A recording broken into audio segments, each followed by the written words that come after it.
কলকাতা উত্তরে তৃণমূলের সুদীপ বনাম বিজেপির তাপসের লড়াই এবার মানুষ দেখবে।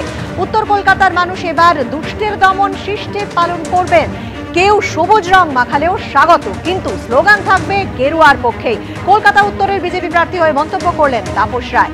কলকাতা উত্তরে তাপস রায়ের লড়াই তৃণমূলের সুদীপ বন্দ্যোপাধ্যায়ের বিরুদ্ধে। রঙের উৎসব একেবারে বাড়ির উঠোনেই শুরু করলেন রঙের খেলা, এবং সেই রং খেলা প্রথমেই কিন্তু দেশের প্রধানমন্ত্রী নরেন্দ্র মোদীর কপালে তিনি কিন্তু গেরুয়া আবির, সেই গেরুয়া আবির তিনি কিন্তু মাখালেন।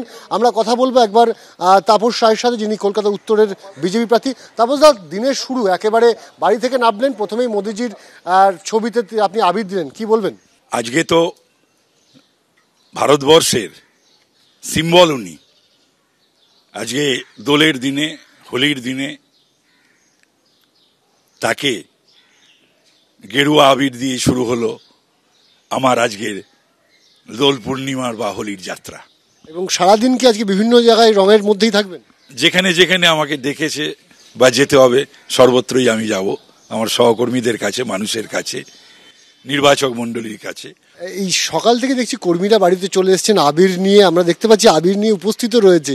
মানে এই যে একটা অনুভূতি যে কালকে প্রার্থী ঘোষণা হয়েছে, আজকে থেকে প্রচারে বেরোচ্ছেন এবং আজকেই দোল পূর্ণিমা, কর্মীরাও এসে হাজির, এটা কতটা বাড়তি আশ্বাস? ওই জায়গায় অনেকে অপেক্ষা করছে, ফোন টোন আসছে, সেখানে যাব।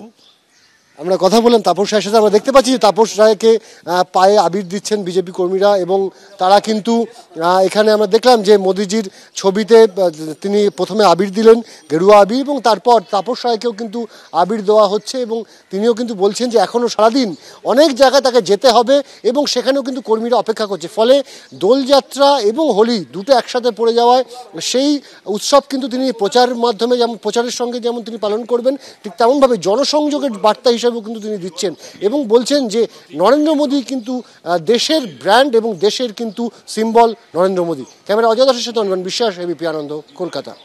রঙের উৎসব আজ, আর রঙের উৎসবের আগের দিনই বিজেপির প্রার্থী তালিকা ঘোষণা হয়েছে। বিজেপিতে যোগদানের পর গতকাল তিনি জানতে পেরেছেন তিনি উত্তর কলকাতা থেকে প্রার্থী হতে চলেছেন। আমরা এই মুহূর্তে রয়েছি তাপস রায়ের বাড়িতে, তার সঙ্গে কথা বলবো। তাপসদা, রঙের উৎসব, সেক্ষেত্রে দাঁড়িয়ে সেই রঙের রাজনীতিটা আপনি প্রাধান্য দেবেন, নাকি আজকে সব রং মিলেমিশে এক হয়ে যাক সেটা চাইবেন? রঙের রাজনীতি চলুক, গণতন্ত্রে তো তার কোনো বাধা নেই, রংবাজি রাজনীতি বন্ধ হোক।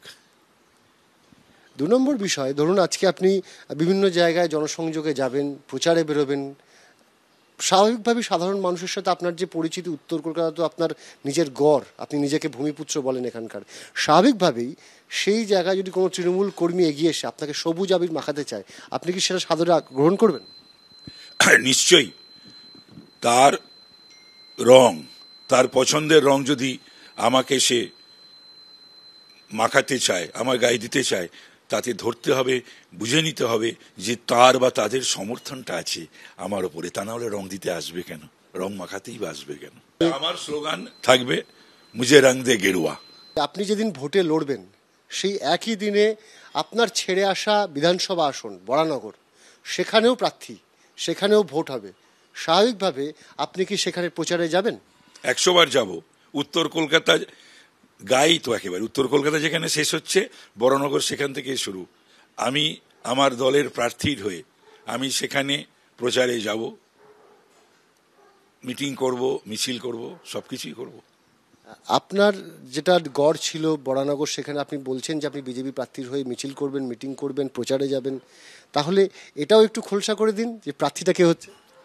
সেটা তো দল ঠিক করে। বিজেপি দলের একটা শৃঙ্খলা আছে, একেবারে মণ্ডল থেকে কেন্দ্র।